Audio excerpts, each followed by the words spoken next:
movement. White power! White power! White power! Miller was the head of a group called the Carolina Knights of the Ku Klux Klan, and he and his group were accused of harassing African Americans with cross burnings and death threats, training a racist paramilitary militia, and even stealing heavy weaponry from a U.S. military base, including anti-tank weapons.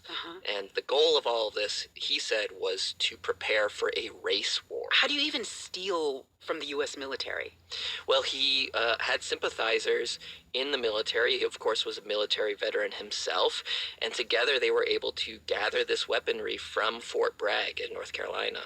Wow. Okay, so this guy is stealing from the U.S. military. He's threatening to kill Americans with these weapons. Did the government do anything to try to stop him? Well, according to people who were there at the time, at least at first, the government did not take Miller's threats seriously enough. One of the people he was accused of harassing was named Bobby Person. Bobby Person was an African-American prison guard, and he says he was repeatedly threatened by Miller's group. He and his family faced death threats, cross burnings, and he told me that whenever Miller's group came by his house, he would call the police, but the police never came. I just had to carry a weapon everywhere I went, to protect myself and stay up at night to protect my family. Because I know I wasn't going to get no help from the sheriff's department. Bobby Person eventually did get help. The Southern Poverty Law Center, the civil rights group, heard about his case, got involved. They sued Miller, and they presented evidence along with federal prosecutors, and they were able, together with those prosecutors, to get a court order to force Miller to disband his paramilitary group. Okay, so he was forced to break up the group, but did that stop Glenn Miller? Well, at this point, he goes underground. He issues what he calls a declaration of war, and he declares it on people of color, on Jewish Americans, on federal judges. He records it at one point and sends it to newspapers and radio stations. We have the necessary materials to begin this revolution. If these demands are not accepted within 48 hours, the war will begin shortly thereafter. But federal agents track him down to a trailer park in Ozark, Missouri. They fire tear gas and force him to surrender, and they find him with a massive arsenal of explosives, grenades, guns that have been illegally converted to fully automatic.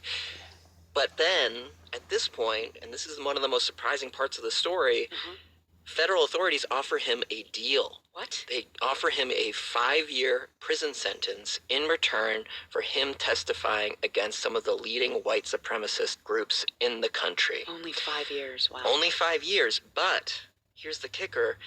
All of the people he testified against were acquitted on all charges by all white juries. So this case that he was instrumental in was ultimately a massive failure for the government.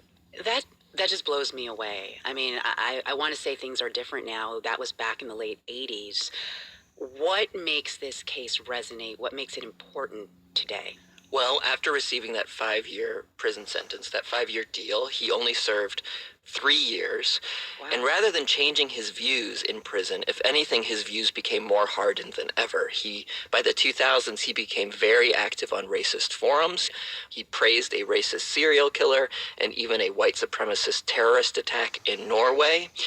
And then, in 2014, he went to a Jewish community center in Overland Park, Kansas, and he killed 3 people himself. His victims were Reet Underwood, who was 14 years old. There was William Corcoran, who was 69 years old and Reet Underwood's grandfather. And then there was Teresa Lamano, who was 53 years old.